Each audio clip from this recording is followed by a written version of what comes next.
அன்பான உறவுகளுக்கு வணக்கம். இன்னைக்கு ஒரு அருமையான தகவலை உங்க கூட ஷேர் பண்ணிக்க போறேன். அதாவது இந்திய நாணயத்தை குறிக்கும் சின்னத்தை உருவாக்கியவர் யாருன்னு உங்களுக்கு தெரியுமா? அதுவும் ஒரு தமிழன் அப்படின்னு சொன்னா உங்களால நம்ப முடியுமா?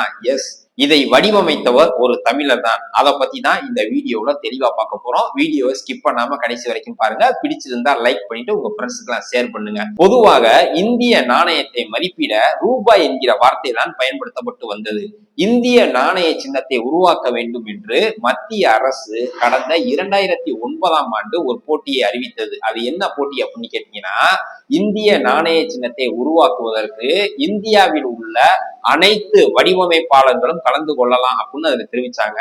கிட்டத்தட்ட 3000 வடிவமைப்பாளர்கள் இதுல பங்கேற்றாங்க.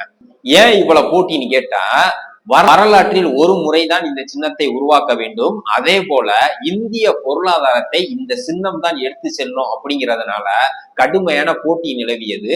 இந்த மாதிரி வரலாற்று சின்னத்தை உருவாக்க வேண்டும் என்ற போட்டியில் கலந்து கொள்ள யாருக்கு தான் ஆசை இருக்காது. அதனால 3000 பேர் இதுல பங்கேற்றாங்க. அதுலயும் அறிவு கூர்மையோடும் திறமையோடும் உதயகுமார் தர்மலிங்கம் என்பவர் வடிவமைத்த இந்த சின்னம் தான் தேர்ந்தெடுக்கப்பட்டு இந்திய வரலாற்றில் ஒரு சாதனை மைல்கல்லாக அமைந்தது. அதாவது உலக நாடுகளின் தரவரிசையில் ஈரோ, எண், டாலர் தரவரிசையில் நம்மளுடைய இந்த ரூபாய் சின்னமும் இடம்பெற்றிருப்பது இது ஒரு பெரிய திருப்பு முனையாகும். இதுக்கு காரணம் யாருன்னு கேட்டீங்கன்னா, நம்ம தமிழ்நாட்டை சேர்ந்த உதயகுமார் தர்மலிங்கம் அவரைத்தான் இந்த பெருமை சேரும். இவர் எப்படி இதை வடிவமைத்தார் அப்படின்னு கேட்டா, இந்திய மொழியை எழுத உதவும் தேவநாகரி என்ற முறையில் ஆர்ஏ மற்றும் ரோமன் எழுத்து ஆரை பயன்படுத்தி தான் இதை வடிவமைத்தார்.